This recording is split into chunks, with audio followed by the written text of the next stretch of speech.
Hi, my name is Kit. Welcome to Japan Fair 2021. This is the seminar for beginning cosplay presented by Sakura-Con, Ansia. They are wonderful folks here, Japan Fair and Sakura-Con, for helping us get together and share the love of Japanese culture together here today. So other than my own seminar here, I would encourage you greatly to go see the others. As a reminder, today's event is going to be recorded, so keep that in mind. They're going to be property of Japan Fair, just so you know. And then if you want to check out the YouTube channel and the streams for the rest of the content, we'd greatly encourage that. For any folks who haven't, I would like to please ask you again to leave your camera and your microphone off and go ahead and put questions in the chat. If you think of anything as it's going, it's absolutely okay to interrupt me because we're just going to share what we know, a couple basic things about cosplay, okay? So,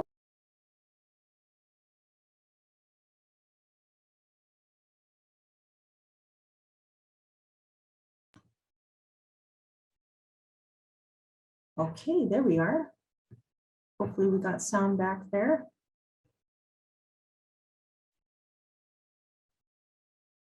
Excellent, okay.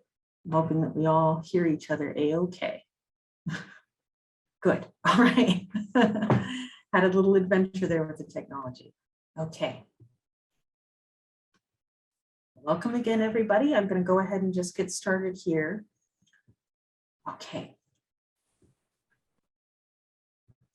All right, so we're going into beginning cosplay a little bit today. We're going to talk some about techniques, about why you get started, and what you love about cosplay, okay? So, hop in there. So we're working on making, modifying, remixing costumes for conventions and more. Again, for those of you just showing up, my name is Kit DeForge, and I'm part of the Pierce County Library as one of the librarians there. So I'll be sharing a little bit of information with you and how to look up information on working on costuming as well. So I'm going to start in here. And before we get into too many of the details of cosplay, I just want to remind everybody that we all cosplay because we love anime, manga, and games. We're all here to enjoy this as a hobby together. And there is no proper way to do it 100% correctly. It's all about expressing yourself. So keep that in mind. Okay.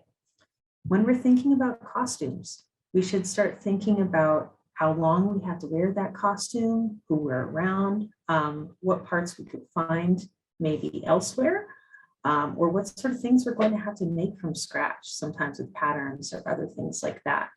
So keeping in mind how much time you have, how much energy you have, all of that's important to you figuring out your cosplay experience and having the best time possible. So remembering to be safe. Anybody can get out there and try characters that they like. You don't have to be a certain body type. You don't have to look just like a character. It's about how much you love something.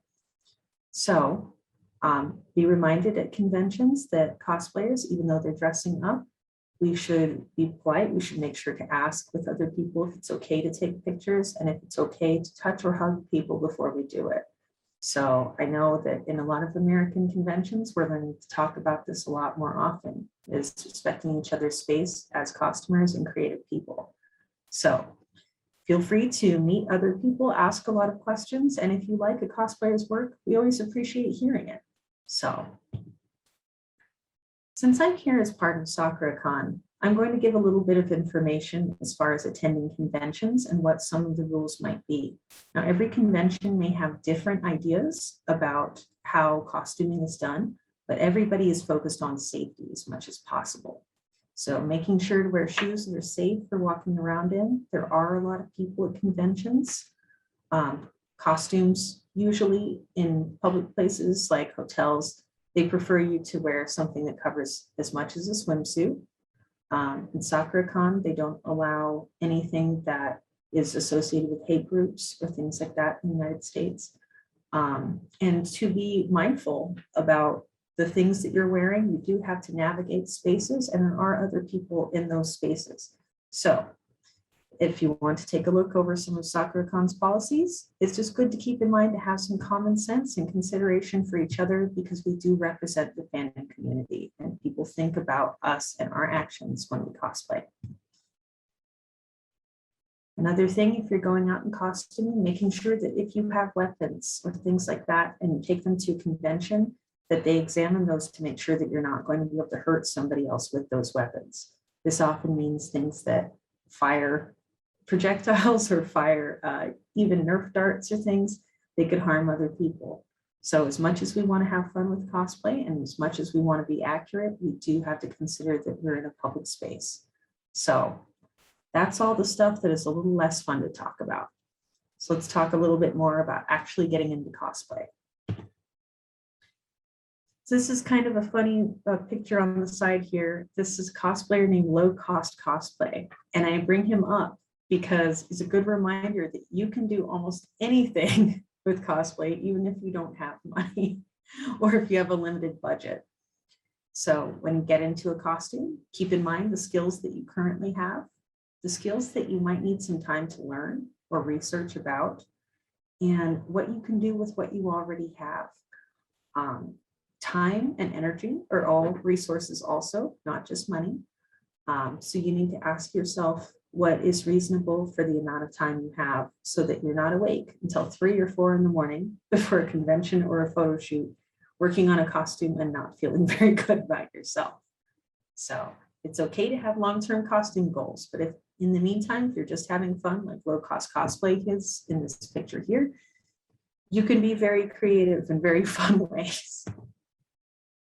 So when beginning to cosplay, I think one of the best things you can do is to make sure that you start out very organized. I know a lot of people who carry notebooks to keep track of their ideas when they go shopping, and they might treat it a little bit like a scrapbook where they put pieces of fabric that they need to color match in there, drawings or reference from the different characters that you want to cosplay, so that you have as many bits of information as possible when you're going into making your costumes. Good apps for this, a cost planner, or using the Cosplay Amino. I'm a big fan of Cost Planner because it does break down all your tasks so that you don't get overwhelmed too easily. It's very easy to look at a full costume and to think that you have to do everything at once, but it's important to give yourself time. And also making sure that you have ways to keep track of your progress. Sometimes corks or whiteboards might be a good idea. And don't be shy about asking other cosplayers for advice. So hop on cosplay.com is a very popular website for that. Join the forums, ask people. And if they don't have an answer, maybe somebody has a creative solution you can try if you're just willing to maybe have fun and make a couple mistakes. There's kind of an example of somebody's idea book on the side there. They're trying to keep track there of their own measurements in their idea books. That'll help you determine what patterns you might need in order to make the costumes that you want to make. It's also a good idea if you like video games. You can sometimes get the 3D models of those characters. Like you can download those images online sometimes, and that can help you determine what you need to do for a costume. This is all part of being prepared. So we're getting over some of this stuff quickly. If you're going to a convention or if you're going to a photo shoot, it's a really good idea to make sure that you're prepared with a little cosplay kit or kind of an emergency kit. I put an example of a really simple one from Daiso for only about $1 that was on the side there. It is kind of funny to see it, but it fits in your pocket. It's good for last minute repairs to have some thread, needles, scissors, things like that. So if you're at a convention and they don't have a cosplay repair room, many conventions do, but you can't always be sure that that's going to be the case. So making sure that you're prepared, making sure that you properly take off your makeup if you're staying at a convention is going to make a huge difference in whether you're having fun. So I have a little mess here on my old porch from when I was working on a video game costume, and I think my neighbors felt very strangely about seeing it there. This is a little bit about getting into the work of cosplay. Now, I'm also going to remind folks if they have any questions or thoughts, go ahead and put it in the chat too. That's a-okay to interrupt me, okay? We're talking about patterns a little bit here.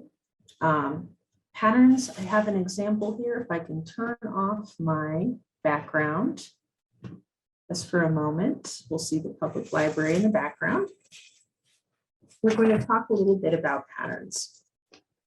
When you're going to make a costume, sometimes you don't get as lucky as being able to find something like Yaya Hans here.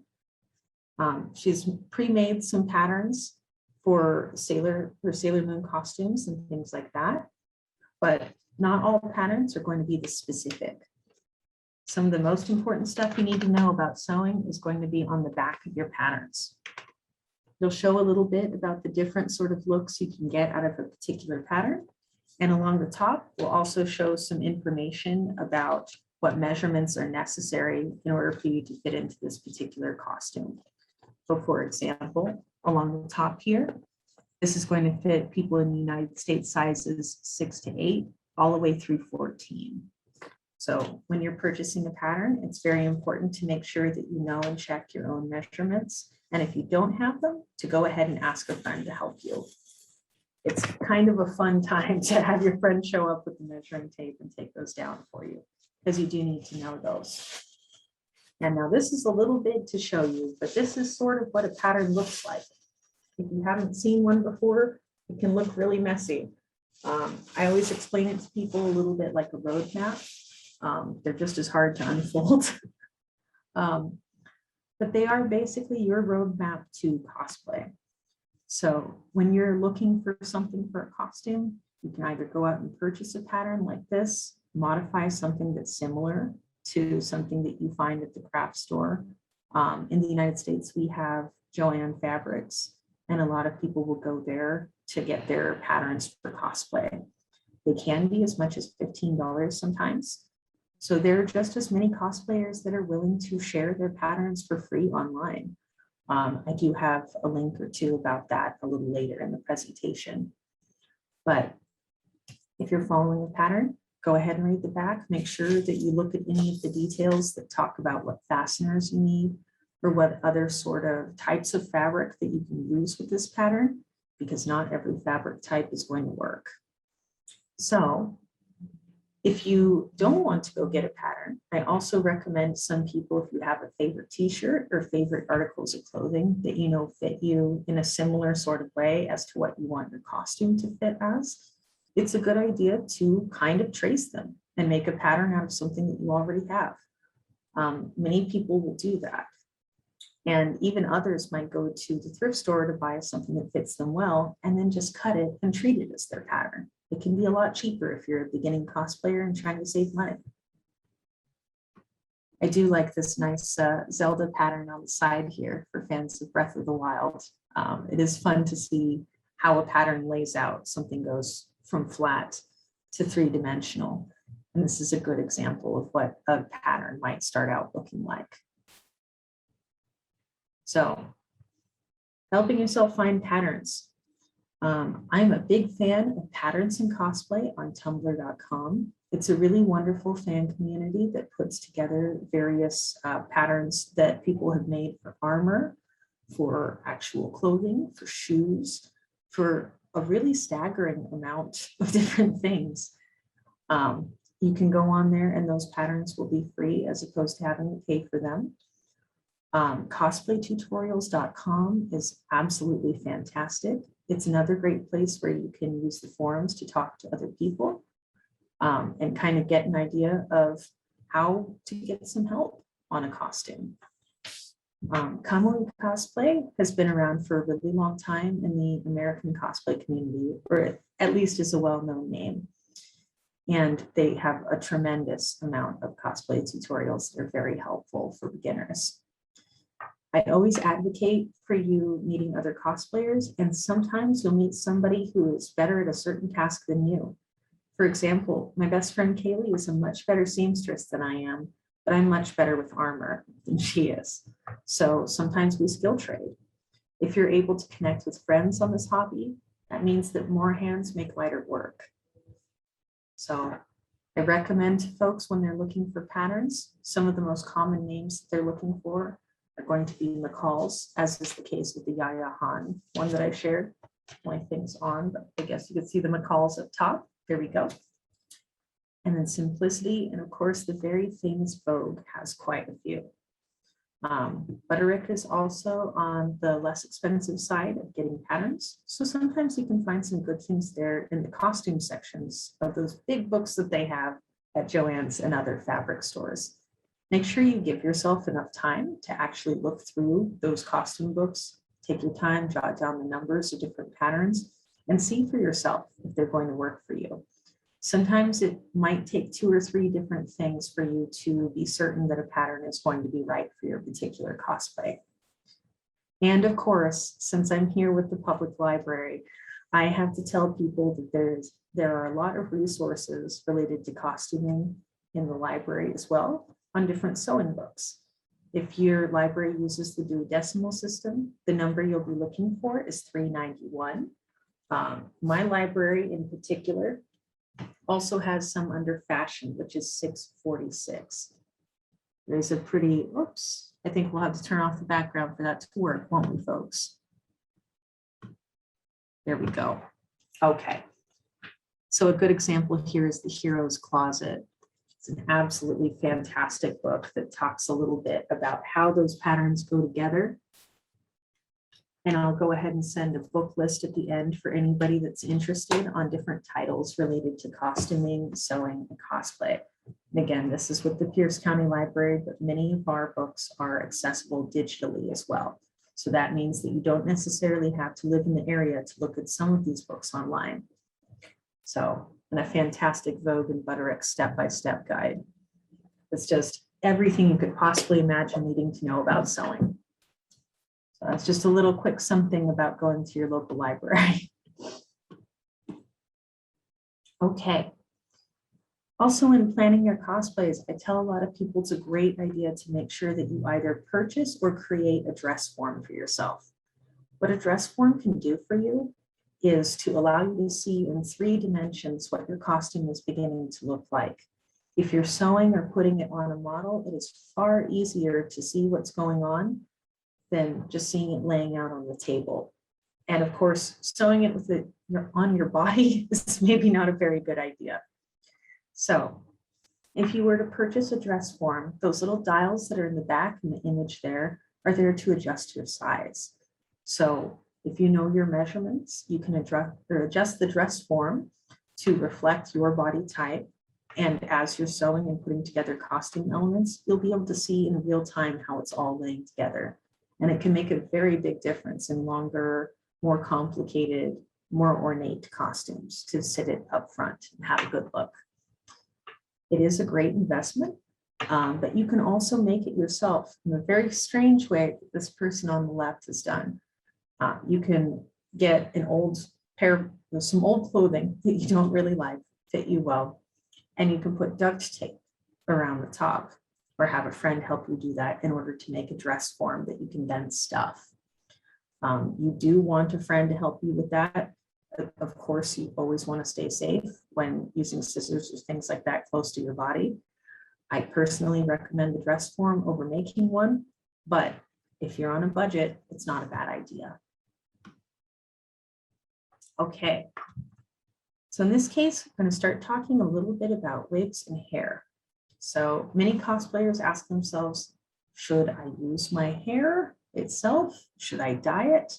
Or should I buy a wig? I've known cosplayers that have done both. So at times you can have the time and investment to dye your hair temporarily or use permanent or semi-permanent dyes just for a weekend. I come to find that if you're concerned about long-term hair damage, it might not be the best route for you. But many younger cosplayers that I know have a good time and don't worry too much about changing their hair quite a bit. At my age of 34, I definitely want to take care of my hair these days. So in that case, in these images on the side, I have 2 different wigs on at that point. I would recommend wig use in general, although it can have its disadvantages, being a little itchy. Getting a good wig collection together, pardon me, is a great investment in your time. And it's very much easier sometimes to just style and store a wig instead. There are some cases where I think maybe it would be nearly impossible for you to use your own hair.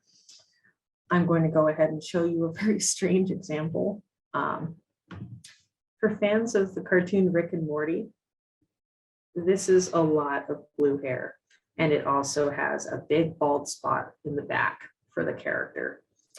I am never shaving a bald spot in the back of my head. So we're working on a wig here for the cartoon Rick and Morty, and I most certainly will not be walking around with spiky blue hair until my next convention. So also quite fun to put glue in the hair for those, and that's not something I'm doing on my own. Oh, anyhow, we're going to get into a little bit of detail about how you choose wigs and proper wig care as a cosplayer. This is too often glossed over, and I think it's really important if you intend for cosplay to be a long-term hobby that you know how to take care of the things that you paid for.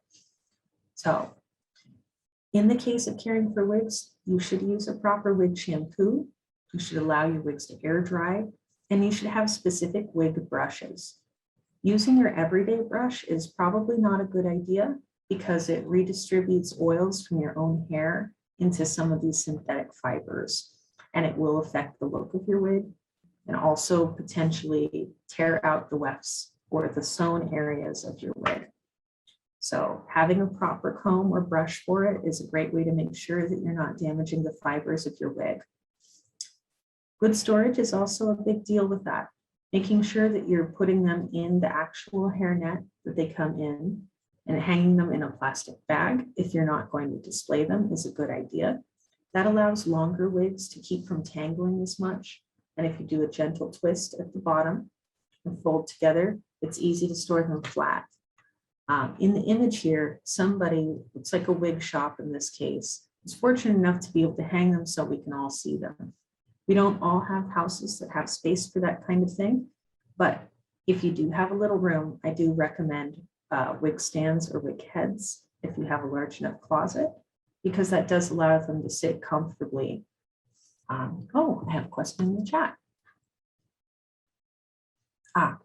Why would you only use wig shampoo and not regular shampoo? Well, one way to think about it is that human hair is going to be made out of a different materials, say, than wig hair. Wig hairs are often made out of synthetic fibers. And so some of the things that you would use in a regular shampoo are not actually going to affect it all that well. With the synthetic fibers, I've also recommended to people something as simple as Downy dish soap is fine for those because they are coated in various types of chemicals. And your standard shampoo for human hair and the proteins in human hair will actually not do a whole lot for the wig itself if you're using a synthetic wig. If you're using a human hair wig, that's a little bit different. That might be okay to use a regular shampoo instead. So, and here we've got another question. And when we say don't scrub it, is it when it's dry or at all times? If at all times, how do you put it in with the shampoo? Okay, so in the case of scrubbing, scrubbing roughly against the fibers when it's wet, especially, is going to give it more inclination to tear. I would say that you gently massage instead. So instead of a rough gesture like this, if we're shampooing our own hair with the tips of our fingers like claws, it's a little better to kind of squeeze like this with those fibers. Be very gentle with it because they can be a little bit sensitive and temperamental, and you do get a lot of flyaways. So as far as particular brands of shampoo, I should have given you a list here on certain brands, but I do come to find that if you're in the United States, if you go to Sally's Beauty Supply and ask for wig shampoo or go to local wig shops, they will sell it again. If you're using human hair, again, a standard shampoo should not be that big of a deal to use. It could be okay. But things that are synthetic, even as simple as a little bit of Downy dish soap, like dish soap is okay for those synthetic ones, particularly if they're Hanelon or Kanakaelon. Those are frequently coated with various chemicals before they're sent out to you. So it's a good idea to wash them anyway. We have another one here. What do you recommend to use for styling wigs? That will depend pretty largely on what sort of wig you have, but I tend to find that if you're using synthetic wigs, let me hop ahead here. So that talks about it a little bit. There we are. Okay. So this is a good segue into some information about why certain types of wig brushes or shampoos might be better for certain types of wigs. So with human hair, you will be able to use more of the standard shampoos.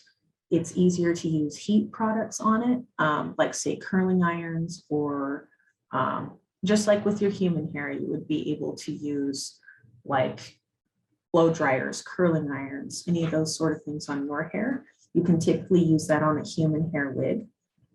Now with synthetics, a lot of them are made out of types of plastics, which means that they don't get along as well with heat. It means that they can occasionally melt. So in a lot of cases with that, if you want to flip, I recommend sponge curlers and things that simple. That does help quite a bit. Oh, we have another question there, sorry.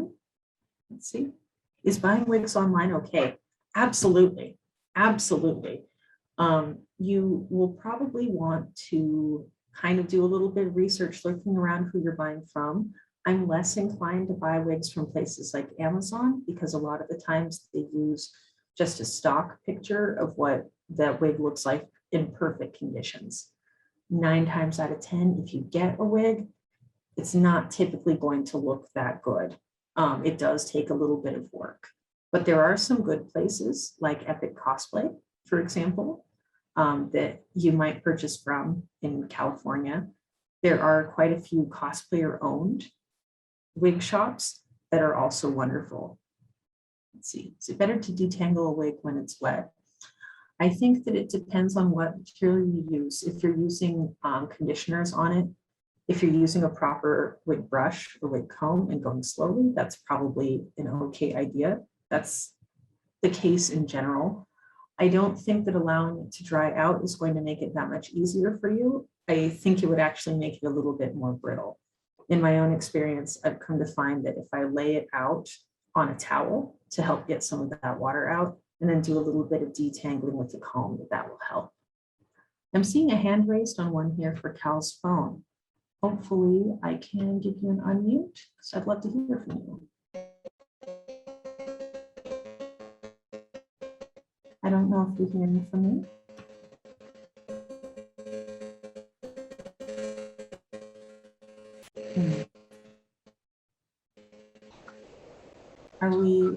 Are you able to speak now? Okay. Hi. Got a question. Yes. When traveling, how do you store your wigs when like traveling? Because I'm not able to fit my wig hangers or my wig head into my luggage. Oh, that is a fun one. And this is a weird answer, but bear with me. They have these closet sort of shoe hanger things that are made out of plastic and have these little slips. You can roll it up into a little donut or a little burrito shape, or maybe a sushi roll. And you can get the wigs in those plastic slots like that if you fold it back on itself. Now that is not a wig that is highly styled. If it is something that's say big and spiky, like say the Rick and Morty one that I have, I can't say that I have taken it on planes myself, but it will need some extra love. So sometimes you do need to have a bigger suitcase to accommodate something like that, or be willing to spend a little bit of restyle time. Yeah, you're gonna end up with a little bit of a headache if you have blue spikes that you have to take on the plane. That's pain. I mostly end up cosplaying and going to conventions in cars. So I have them peeking out my window, scaring everybody instead. Okay, well, my wig is just it's a 02 wig with a ponytail at the end of it.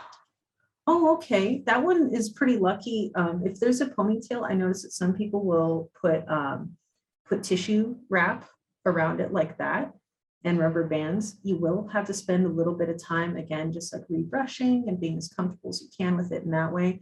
But if you can fold it up really gently within paper, like basically tissue paper that you would get at, well, even just the grocery store, I suppose. But if it has a little wrap around it, that way the hair won't get damaged or tangled, and then just gently folding it back on itself and putting a rubber band over it. There might be a little kink if it's in there for a little bit, but as soon as you get it out at home, give it a good gentle brush, let it sit out, and it should get along okay. Okay, So, cool. yeah, thank you for asking. You're I'm gonna welcome. I'm gonna pop to someone here. Let's see. Oh, we have a lot of questions in the chat. Hi, folks. There we go. Let me pop back. Okay, we talked about shampoo to be used. Thanks, folks. I'm trying to catch up with you. If I'm skipping you, I don't mean to. All right. We talked about buying wigs online and detangling. Okay. And then traveling. Okay. We're talking about putting the wig in a bag. If you can do a wig that is a little flatter, it's okay to put that in like a Ziploc or something like that, and then take it out, fluff it, and try to put it on a wig head or something so that it gets its volume back. Making sure to give yourself enough time to work with that wig is probably a good idea anyway. If you're going to convention, even if you pre-styled it, it might need a little bit of extra misting or something in order to get it back to shape. So, oh, someone's asking, I've never done cosplay. It was interesting. So what do we really or do? Oh, a lot of people who do cosplay will frequently get together in groups of people in their own same fandom and stuff, hang out, take pictures together. Sometimes they act as the character at conventions and they have a good time with that too. Other folks just like wearing the clothes. They may not be as interested in actually, acting out or role playing. Some folks enjoy that too. For a question about blow drying wigs, if you have a human hair wig, I would say yes. If you have a synthetic wig, I would recommend against using heat on synthetic wigs. If it's a hand-lawn wig, as listed there, that's probably okay.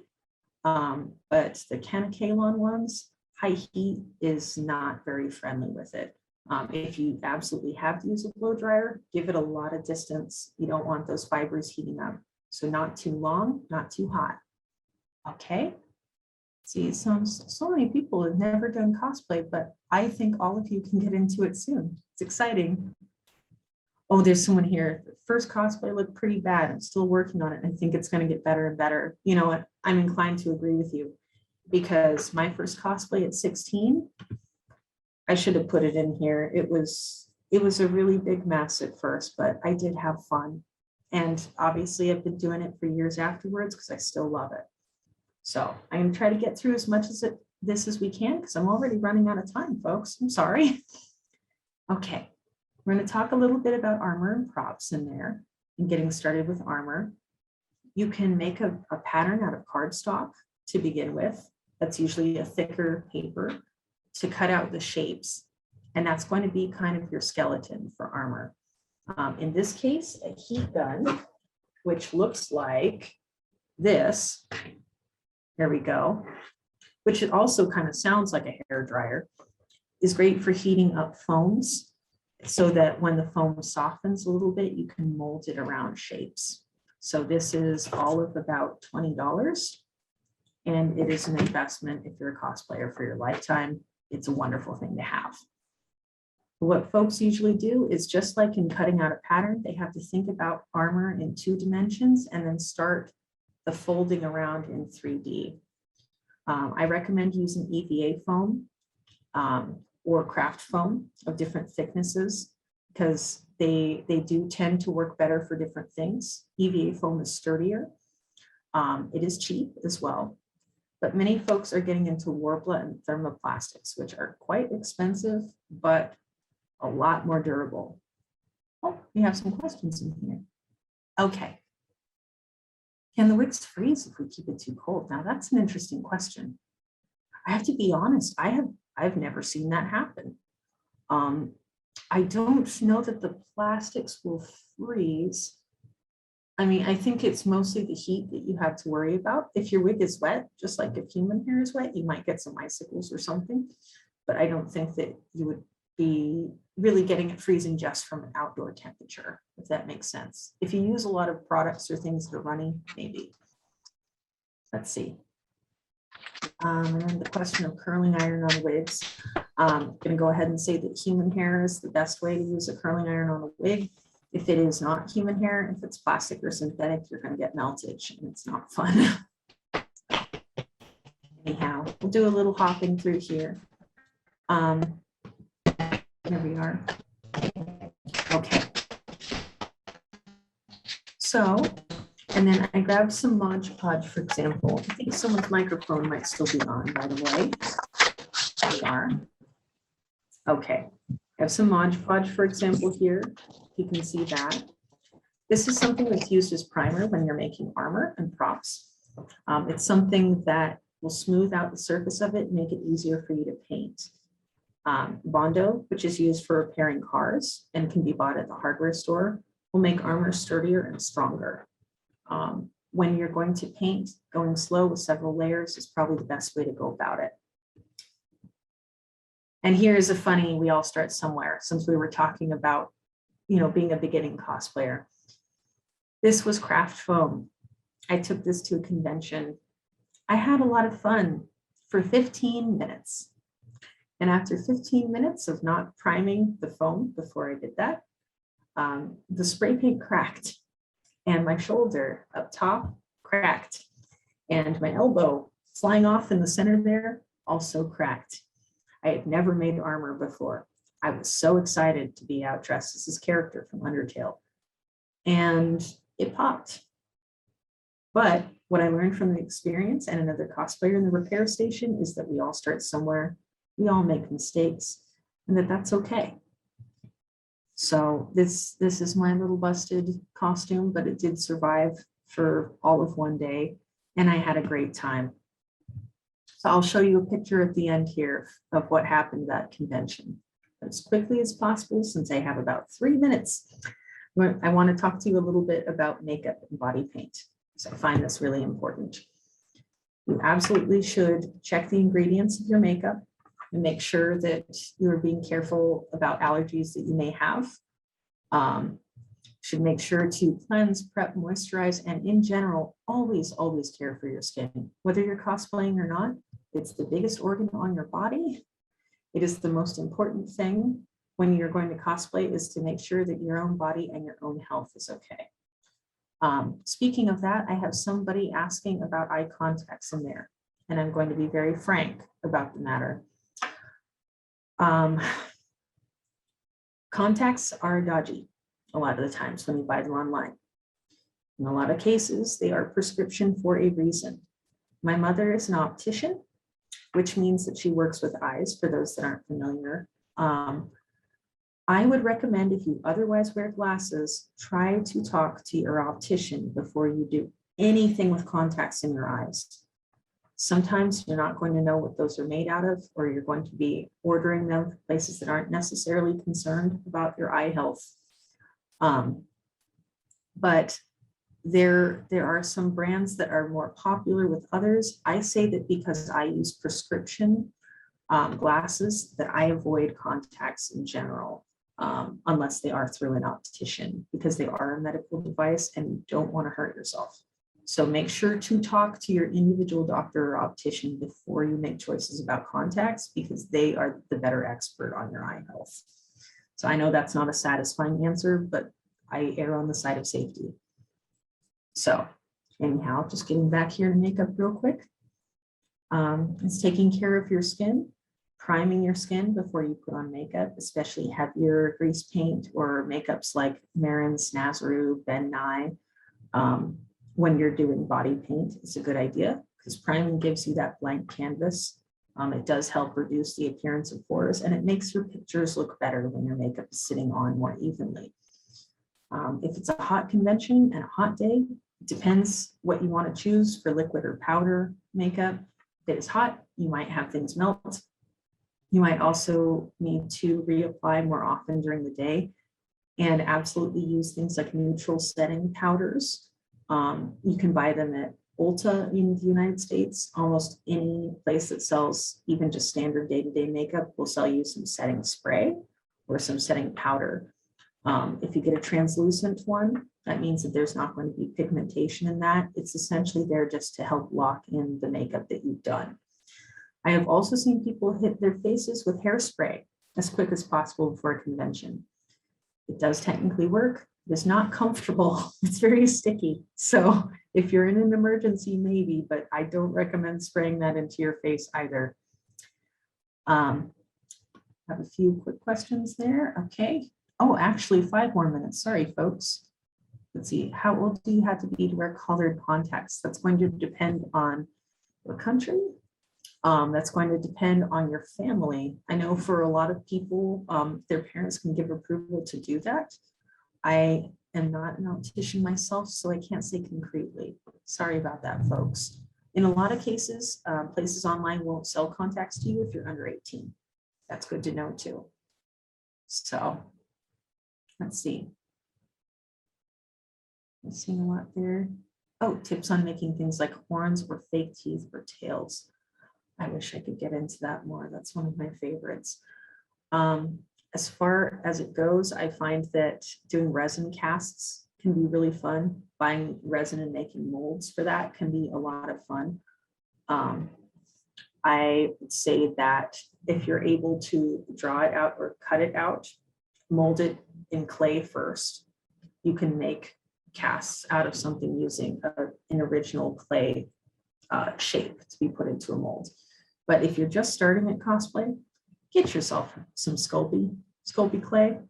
It's not that expensive. You can bake it instead. It's not going to be as lightweight in some cases, but just using some Sculpey and putting it together in that way. I wish I could get into special effects makeup, but that would be about 2 hours if we were given the chance. Maybe I can come back to this at some point. For those of us in Pierce County Library, we can talk about special effects makeup. Let's see, talking about contouring and face shape. We're almost out of time here. Let's see if we have anything else to share. Maybe I'll just take questions because I think the last slide is just talking about con. Yes, there's a silly adventure that I had in that armor that just completely popped apart. And I guess these pictures are from my phone. So I'm going to go ahead and hop away from this stuff so that if there's a minute or two that I have to help with questions, let's see. Okay. Yeah, I have about 2 more minutes. Okay. Sorry, folks. Let's see.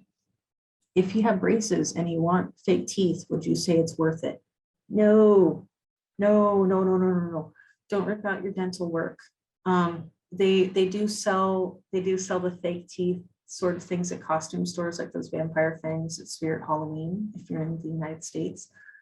That has to bond to your tooth with a dental adhesive. Dental adhesives are very, very strong. If you already have braces in this area, your optician would be very angry with you. And it would be very expensive and occasionally painful to fix.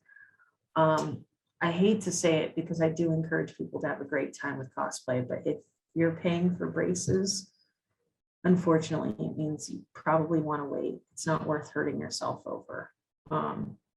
Save the costume for another day, or use blackout paint to make them false or look falsely sharp. Anyhow, we are almost completely out of time. I could excitedly keep talking about this, but thank you everyone for joining us today. I wish that we had a little bit more time together because this is one of my favorite subjects that we have. I highly recommend that you visit the Japan Fair website, visit the streams. Thank you everybody for showing up. This was a very quick 101, so unfortunately we didn't get into as many details as I would have hoped. But if anyone is interested in resource lists or things like that, please feel free to contact Japan Fair, and I do have book lists to recommend for titles that get more specific.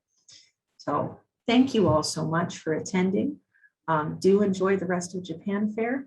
check out the cosplay slides and the cosplay pictures that are going to be included in our virtual masquerade of sorts.